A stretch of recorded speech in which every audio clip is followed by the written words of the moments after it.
This podcast is intended for a mature audience. Listener discretion is advised.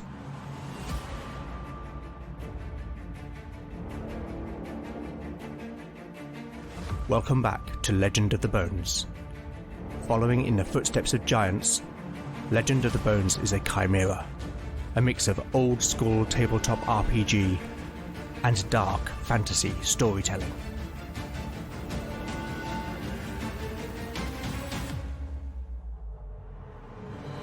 As its name might suggest, in Legend of the Bones the dice rule. There'll be no rerolls, no fudging the dice, no metacurrency. The roll of the bones will determine the character's destiny, and no one will be spared their fate. None shall escape the destiny of bone.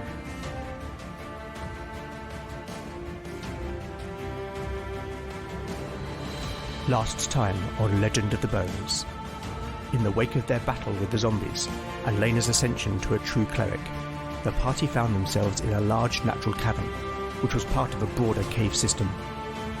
The cavern showed evidence of stonecraft, in the form of recesses which contained grave goods, leading Valen to surmise that the caves had been used by the ancients as a burial site for a person of importance.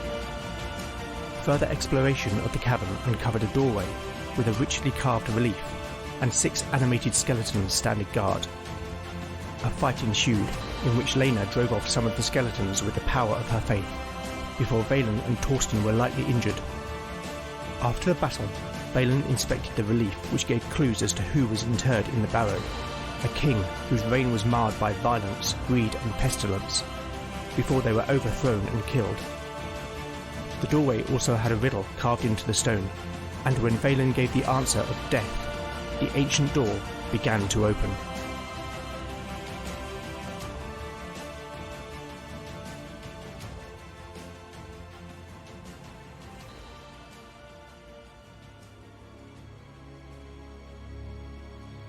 Chapter 12, Part 1, Day 18, Evening. Party status: Beric, 17 out of 17 hit points. Lena, 10 out of 10 hit points. Kia, 7 out of 7 hit points. Valen, 6 out of 7 hit points. Torsten, 6 out of 8 hit points. Spells available: Valen has memorized Push and Shield. The companions' footsteps echoed as they cautiously passed the doorway into the chamber beyond. Once more, the air was stagnant and reeked of death.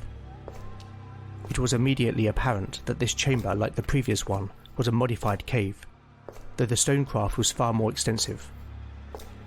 The light from Valen's lantern barely illuminated the walls on either side, and the far wall was somewhere in the darkness ahead, though Torsten judged it to be 30 feet across by 50 feet long.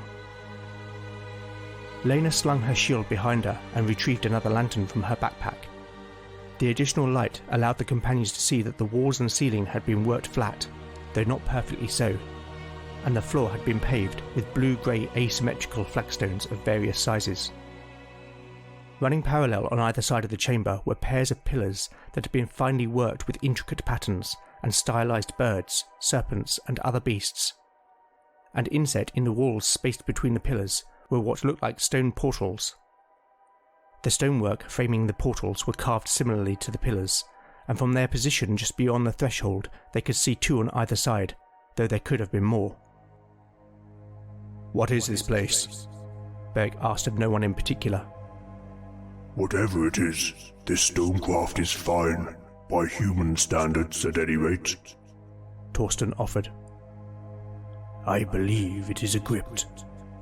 Behind those portals," Valen pointed to the place between the pillars, "I suspect will be the place where the king's bodyguard are interred, sacrificed to protect him in the afterlife." "Well, given the dead round here are walking about, that don't sound good," Kia said, putting words to that which they were all thinking. "What was it with all that human sacrifice anyway?" "It was not uncommon among the heathens of old," Lena replied. "Regardless, we must move forward," Beric stated. so keep your wits about you. The companions fanned out and proceeded to advance cautiously. Beric on the left flank, next to him Kier, Valen in the centre with his lantern, then Lena with Torsten on the right flank. The light coming from the lanterns cast further into the room as they moved forward, and the companions could just make out another pair of pillars.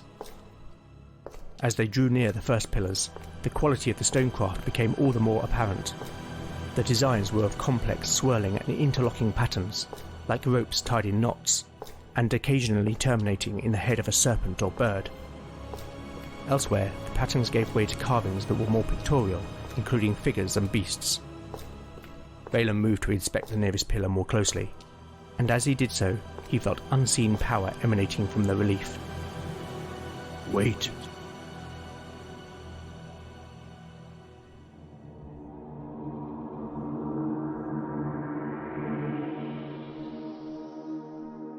As with the doorway into this room, the decorative art on these pillars give clues as to who is interred in this crypt. But not only that, they mark an unseen boundary sustained by the supernatural power that permeates this place. As discussed in episode 2, in Legend of the Bones all mages have the Sight, which is an innate ability to detect the presence of magic. So Valen can sense the power in these pillars, but can he decipher the meanings of the carvings? I am going to make an intelligence check. Valen will need to roll a 15 or less to succeed. Here it is. A 12. Okay, let's see what happens next.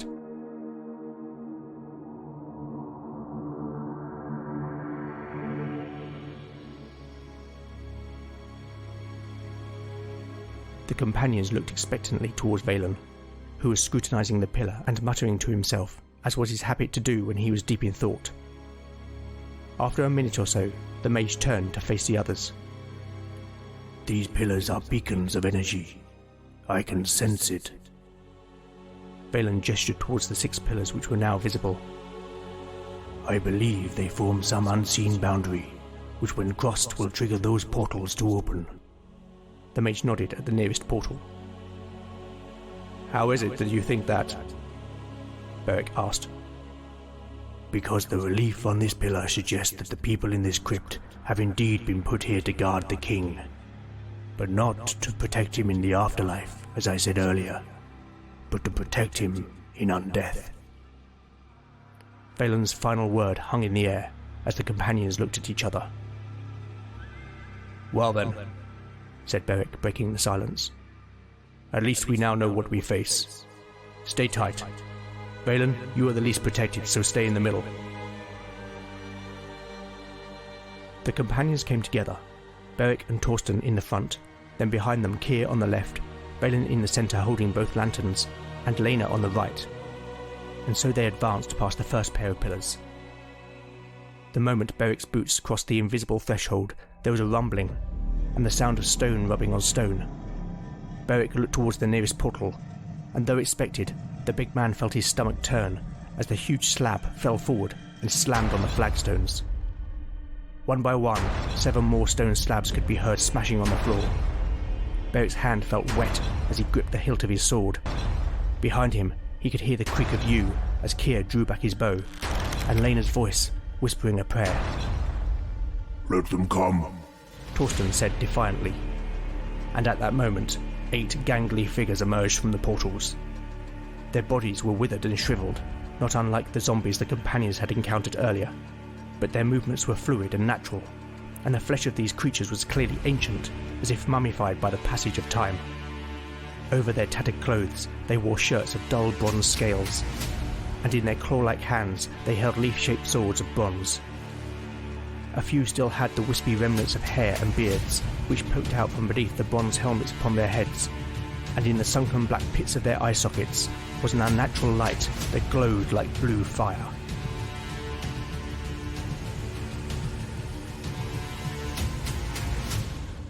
Entering combat. In the basic expert rules, most undead creatures other than zombies and skeletons have immunity against normal weapons. This is fine if your setting has an abundance of magic weapons, but in Legend of the Bones, this is not the case. My setting is relatively low magic, in that mages and magical items are rare. and as such, it may be possible that the characters may never possess a magic weapon. Therefore, in Legend of the Bones, undead which are corporeal can always be harmed by normal weapons, and incorporeal undead, whilst immune to normal weapons, can be harmed by any weapon made from or edged with silver. In this case, the party have disturbed the undead remains of the King's Guard, which I have called Draugar, which are a kind of revenant from Scandinavian folklore. This is a custom undead creature which I have created, and it comes in two flavours, Standard and Hero. These Draugar are the Standard type, meaning that they are 2 hit dice monsters. This confers a +2 to their attack rolls, and with their bronze short swords, they deal 1d6 points of damage. The Draugar are also wearing bronze scale mail, which confers an ascending armour class of 14. You can find the full creature profile at legendofthebones.blogspot.com. As with other recent combats, given the number of enemies, all the Draugar will have the same number of hit points. Let us roll those now. An 11. Wow. Okay, this is going to be interesting. Round 1. As passing the first set of pillars in the chamber has triggered the awakening of these undead, then they will not be surprised. And I am going to rule that the party were also anticipating this, so will not be surprised either. Initiative. The Draugar. A 3. The party. Also a 3.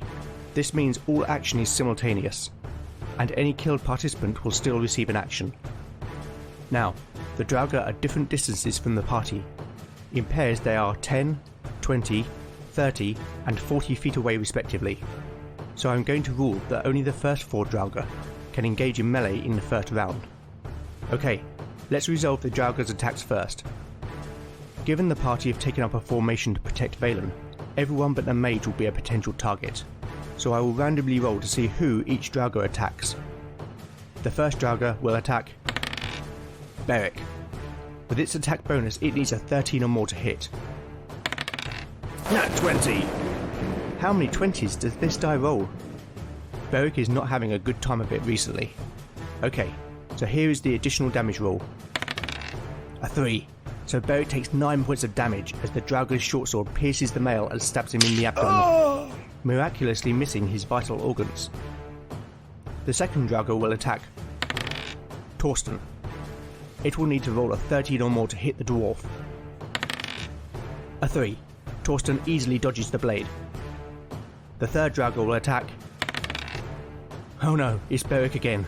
Okay, it needs a 13 or more to hit. A 6. Despite the pain, Beric is able to get his shield up to parry the blow.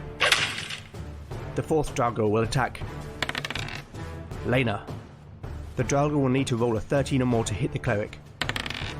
An 18 for 3 points of damage. The Draugar's sword slashes Lena on the right thigh, cutting through her buckskin breeks and opening up a vicious cut. Okay, now let's resolve the party's actions. Remember, this happens at the same time as the Draugar's attacks. Beric strikes out at one of the Draugar attacking him. He needs a 12 or more to hit. An 18 for 6 points of damage. The warrior's blade bites into the creature's shoulder. Torsten swings his axe at the Draugar attacking him. He also needs a 12 or more to hit. But an 8 sees the dwarf misjudge the swing as he dodges the Draugar's sword. Keir knocks an arrow and shoots as the Draugar advances on the party. With his bonuses, he needs a 12 to hit. A 3. The rogue's arrow flies wide of the mark. Okay, this is not going well for the party. They really need Lena to turn some of the Draugar. Lena will need to roll a 7 or more on 2d6. Here is the roll. An 8. That's just enough. Okay, let's see how many hit dice are affected. Rolling 2d6 again. A 10! Wow! That means 5 of the Draugar will flee from the cleric. Holy symbol in hand, Lena orders the creatures. In the name of Solon, I command you, go back to hell! The 4 Draugar engaged in melee plus one of the approaching creatures turn and walk into the shadows. Round 2. I really hope the party wins the initiative. Here we go. The Draugar. A 2. The party. A 1. The party has clearly been shaken by the initial onslaught. The 6th Draugr comes forward to attack. Kia. It will need an 11 or more to hit the rogue. A 12 for 2 points of damage. The Draugr's blade slashes Kia's left forearm. The 7th Draugr will attack. Lena. It needs a 13 or more. A 4. The creature wavers under Lena's command and cannot strike. The 8th Draugr will attack. Beric. That's not good. Our fighter is already badly wounded. The Draugr will need a 13 or more. Here is the roll. A 16! Okay, let's see how bad this is. Rolling damage on a d6. A 1. That was lucky, as Beric is nicked on the arm, but the warrior is down to 7 hit points. Okay, now the party's turn. We really need some lucky rolls. Beric tries to counter-attack. He needs a 12 or more. But with a 4, the big man's wounds are making him slow. Torsten tries to support the injured fighter. He also needs a 12 or more. Nat 20! That's more like it.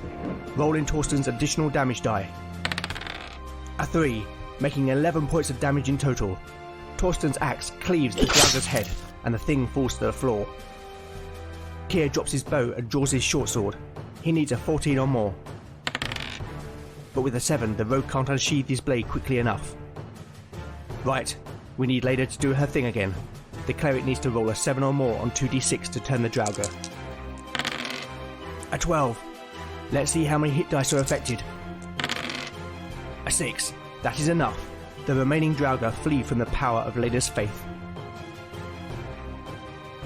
The companions pursue the creatures, who, with nowhere to go, and unable to bear the presence of Lena's holy symbol, coalesce in the far right corner of the room, with their backs to the party. They put up no resistance, as Torsten and Beric cut them down.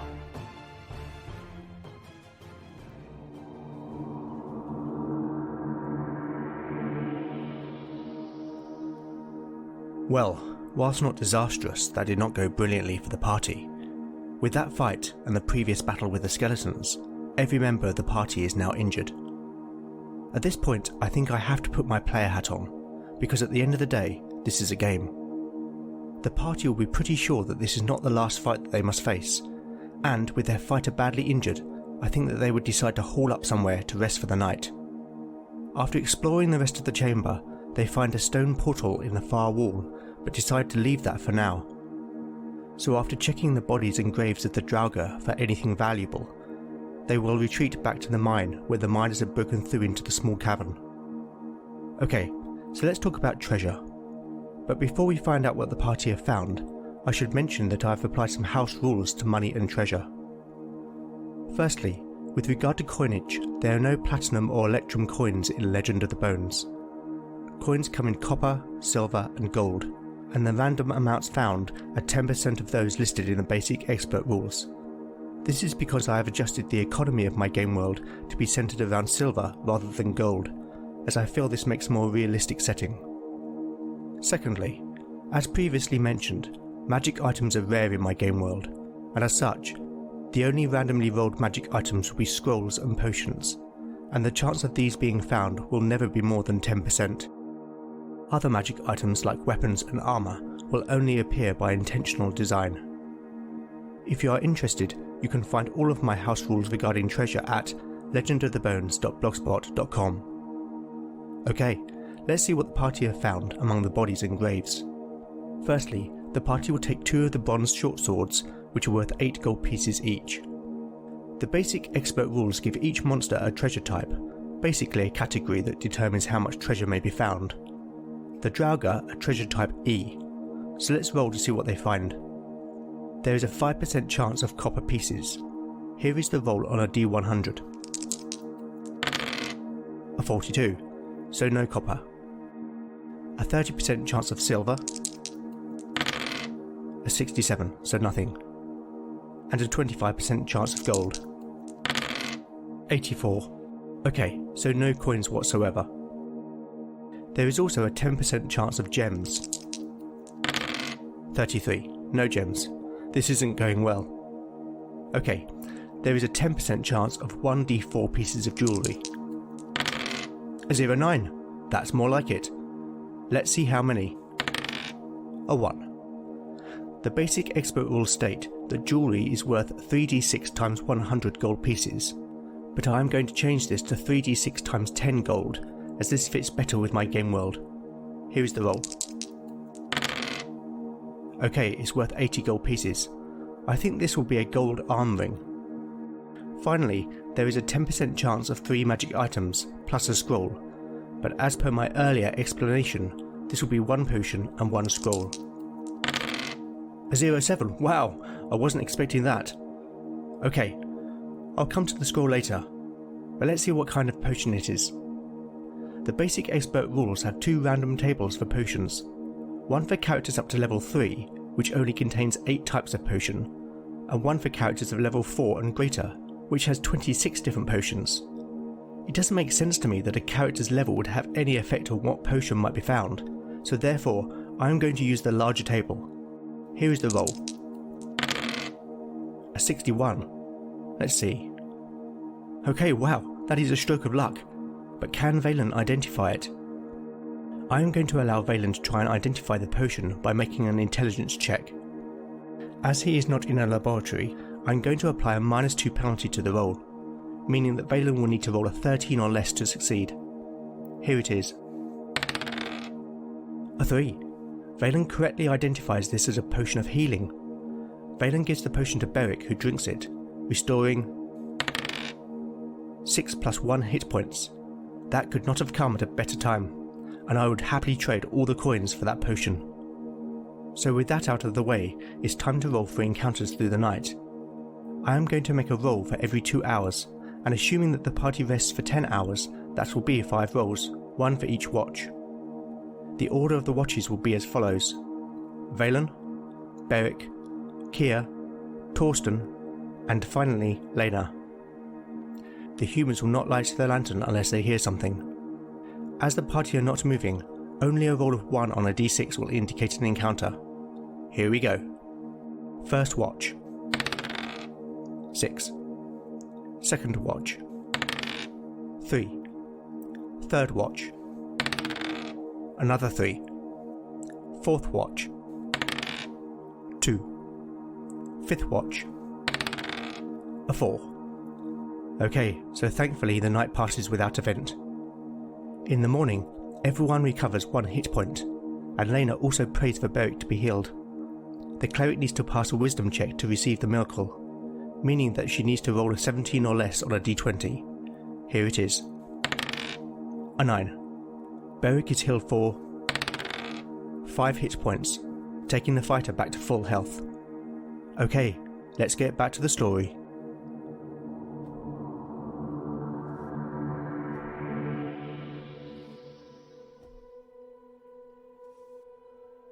Chapter 12, Part 2, Day 19, Morning. Party status: Beric, 17 out of 17 hit points. Lena, 8 out of 10 hit points. Kia, 6 out of 7 hit points. Valen, 7 out of 7 hit points. Torsten, 7 out of 8 hit points. Spells available: Valen has memorized Push and Shield. The mood among the companions was sombre as they broke their fast, for all except Torsten were used to seeing the morning light each day. The humans were finding the gloom oppressive, but at least they had passed the night unmolested. If it had indeed been the night, they had no way of knowing, other than to take Torsten's word for it, but they had no reason to doubt the dwarf. He had proven himself honourable and brave. Lena had performed her morning prayers, and after beseeched the 9 to once again restore Beric. The companions again marvelled at the cleric's ability to commune with the gods, and they took some comfort from knowing that they watched over them. After studying his spellbook, Valen took to inspecting the items they had found on the Draugr and in their graves. The gold arm ring was finely wrought, and Valen explained that among his ancestors, such rings were worn by warriors as a symbol of their status, and as such, it was given to Beric. The potion the mage identified as a healing draught was also given to the warrior, and after he drank it was fully restored.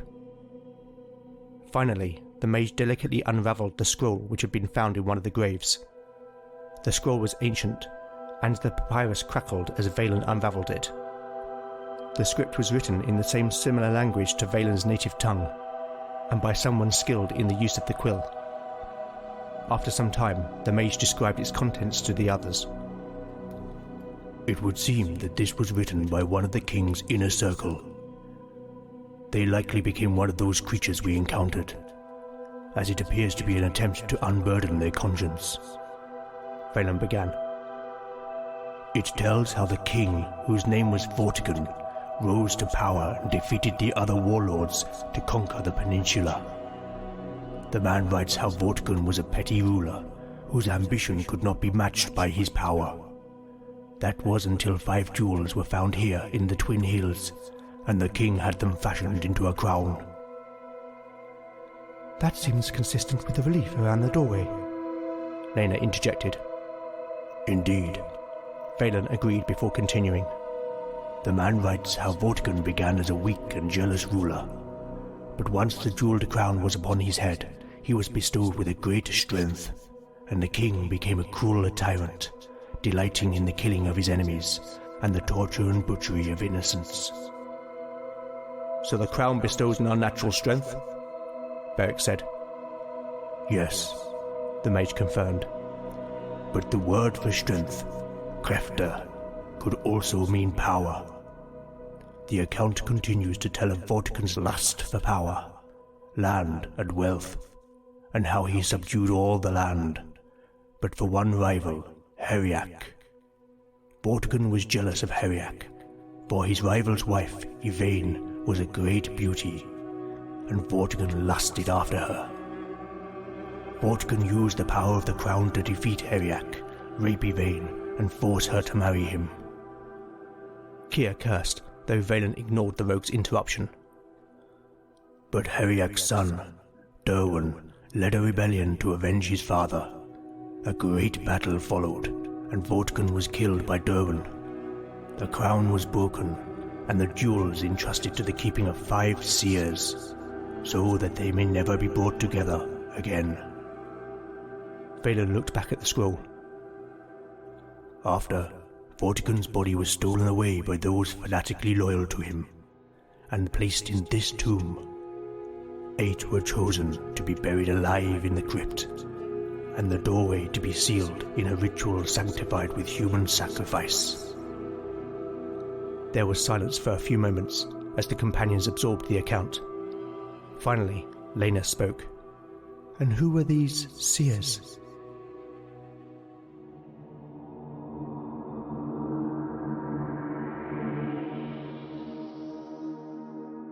I am going to make an intelligence check to see whether Valen can figure out this clue. I think this is fairly obvious, so I will apply a +2 modifier, meaning that Valen will need to roll a 17 or less. Here is the roll. A 10.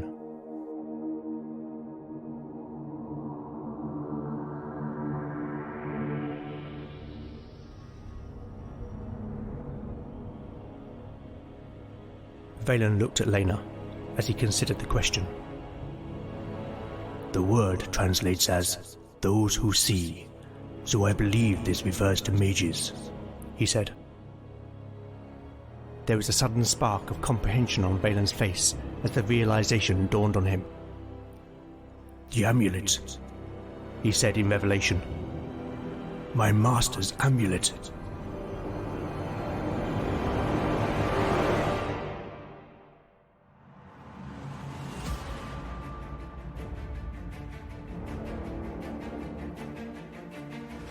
Thank you for listening to Legend of the Bones. If you like what you've heard, then please consider giving it a 5-star review in your podcatcher of choice. Positive reviews really do help the show reach new listeners. You can also help by liking or retweeting new episode announcements, or simply recommend the show to a friend. I would also love to know what you think of the show, and I do respond to every message I receive, so with that in mind, you can contact me on Twitter at LegendBones, Instagram at LegendOfTheBones, email at legendofthebones@gmail.com, or go to legendofthebones.blogspot.com for show notes, character profiles, maps and more. Join me next time to find out what awaits our adventurers as the bones decide their fate. None shall escape the destiny of Bone.